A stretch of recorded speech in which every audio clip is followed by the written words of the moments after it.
觀眾朋友大家好，今次我同媽媽上咗由新加坡出發嘅迪士尼探險號郵輪首航。因為今次係我哋第一次上迪士尼郵輪，所以我哋非常興奮。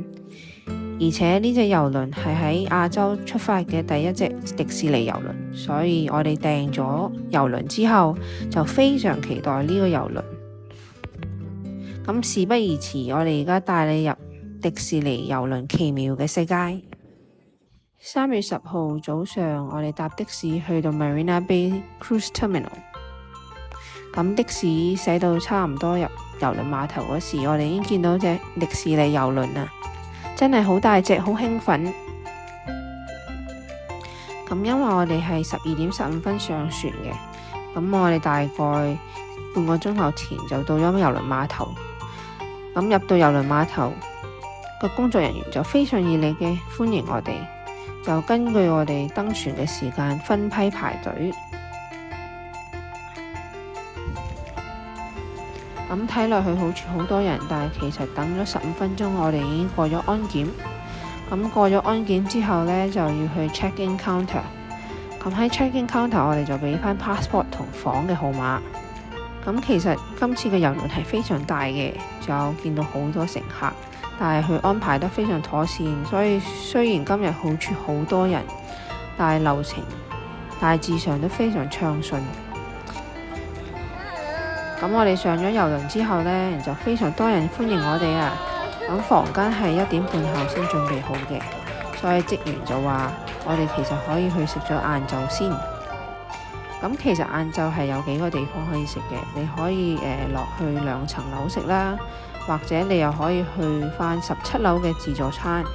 咁我哋就揀翻17樓，因為我哋諗住如果高啲嘅話，可能就會睇到好靚嘅風景。咁我哋上咗17樓嘅 Pizza Market， 咁佢係一個自助式形式嘅餐廳。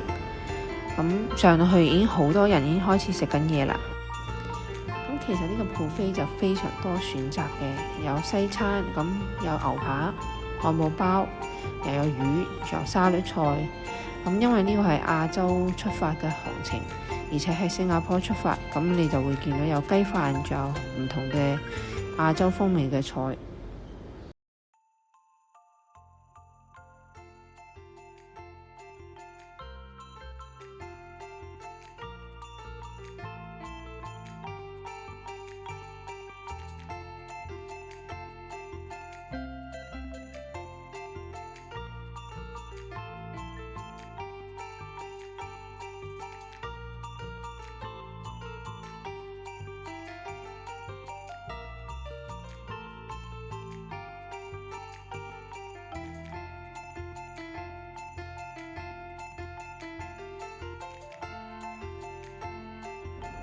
咁我哋食完飯就大概1點半，咁我哋就返房啦，因為房間已經差唔多整好啦。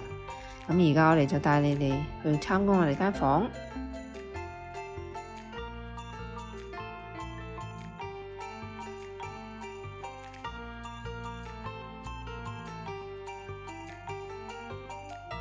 咁一入到去呢，就見到一張好大嘅雙人床。咁其實擺行李嘅空間係非常多嘅，因為其實個床呢就非常高，所以你可以將啲行李放喺底下。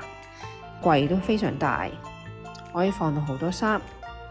咁因為呢個可能係由新加坡出發嘅郵輪。咁新加坡有2個好著名嘅茶同咖啡嘅鋪頭啦，一個係叫 TWG， 一個係巴茶。咁我哋發覺佢喺呢度用嘅茶壺，即係煲水壺同茶包都係用翻呢2個牌子嘅。咁廁所方面呢，就有乾濕分離，有一個係洗手間，另外一個係沖涼。咁因為有2個洗手盆，咁早上刷牙嗰時就唔使爭廁所啦。咁喺沖涼嗰邊呢，就會提供晒沖涼液啦、conditioner， 仲有 body lotion 嘅。咁拖鞋同牙刷嗰啲就冇俾啦。咁記住自己上郵輪嗰時要帶翻啊。咁我哋而家睇下露台先。咁露台啱啱好，而家就望到成個海景，仲有望到成個濱海灣，咁係非常靚嘅。今次郵輪因為係首航，咁佢就準備咗啲禮物俾我哋。我哋有2個杯啦，咁個杯就印住 Maiden Voyage 嘅，仲有2個 passport 套。咁我哋其實遲嗰幾晚呢，都會有陸續送咗好多禮物俾我。咁我喺下一次片先分享俾你哋啦。咁呢隻迪士尼郵輪因為係啱啱落水，所以啲設施啊、房間啲設備都非常新淨嘅，而且喺亞洲出發。咁如果我哋喺香港或喺新加坡出發去郵輪就非常方便。咁我再下條片會介紹郵輪上高嘅設施，仲有節目，仲有飲食啦。咁下條片見啦，拜拜。